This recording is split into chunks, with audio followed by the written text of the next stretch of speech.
अल्लाह के साथ हमेशा इंसान अच्छा गुमान रखे, क्योंकि अल्लाह की रहमत उसके गुस्से पे हावी है।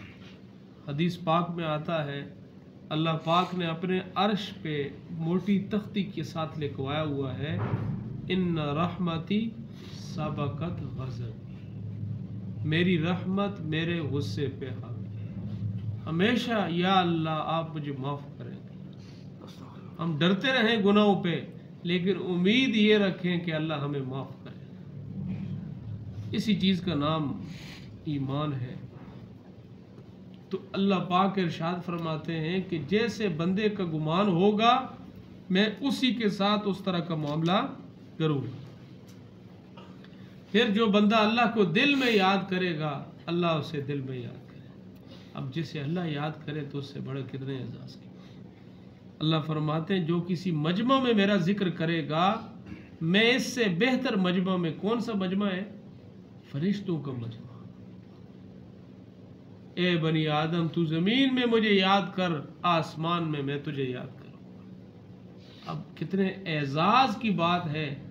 आज बंदा कितना फ़ख्र से कहता है, भाई वज़ीर आज़म साहब है, उन्होंने अपनी महफिल में मेरा नाम लिया है। फलां इतना मशहूर बंदा है, उसने मेरा नाम लिया। जैसे आजकल हमारे दौर में लोग आते हैं ना, मौलवियों के साथ मस्जिद में पिक्चर लेते हैं ना, या बड़े लोग जो होते हैं फनकार किस्म के, उनके साथ पिक्चर लगा के, हो जी हम फलां बंदे के साथ खड़े हैं, फलां के साथ मुलाकात हुई है, तो फ़ख्र महसूस करते हैं। मेरे अजीज़ों, ये भी बने हुए, वो भी बने हुए, ये भी मिटने वाले, वो भी मिटने वाले।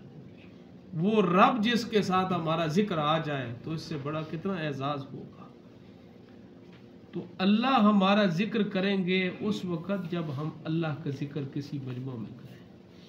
आज अल्लाह माफ़ करे, हम सारे जिक्र की महफिलों से महरूम हैं। जिक्र क्यों किया जाता है? जिक्र का मकसद यही है, इज़ा तकर्ररा, बार बार जब जिस चीज़ को दोहराया जाता है तो वो पुख्ता हो जाती है। इज़ा तकर्ररा कायदा है अरबी का, कि जब किसी चीज़ को बार बार दोहराया जाता है तो वो चीज़ पुख्ता हो जाती है। तो इसी वजह से औलिया अल्लाह कहते हैं सुबह शाम एक एक तस्बीह कलमे की पढ़ो, ताकि ये कलमा पुख्ता हो जाए। अल्लाह अल्लाह ला इलाहा इल्लल्लाह ला इलाहा इल्लल्लाह। उलमा फरमाते हैं 1000 दफ़ा जब लफ्ज़ अल्लाह तुम बोलोगे, ज़बान 1000 दफ़ा बोलेगी, दिल 1 दफ़ा बोलेगा। और हम तो 100 पे ही छुट्टी कर देते हैं, दिल तक तो बात पहुँचती ही नहीं है। तो इसीलिए ज़िक्र की महफिल तलाश करके हम उसमें भी शिरकत करें।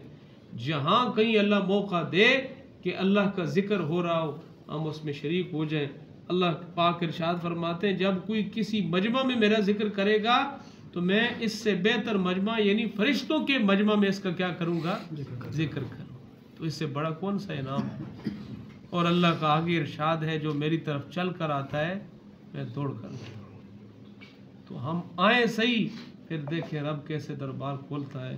अभी रमज़ानुल मुबारक का महीना आ रहा है, उससे पहले पहले ही हम सारे भाई अपना रुख ठीक कर लें कि जब रमज़ान का महीना आए तो ज़मीन बनी हुई हो। पहले ज़मींदार ज़मीन बनाते हैं, फिर आगे आला किस्म का बीज डालते हैं। अब हमारा हाल ये होता है कि ज़मीन बनती ही नहीं है, रमज़ान आ जाता है, वो अंदर से जड़ी बूटियाँ और ऐसी चीज़ें उगाती हैं ना, शयातीन बांधे जाते नहीं, बांधे जाते, हदीस में आता है, उनको जकड़ दिया जाता है। लेकिन हम गुनाह क्यों करते हैं? रमज़ान में कत्ल होते नहीं होते, शराब लोग पीते नहीं पीते, रोज़ा छोड़ते क्यों?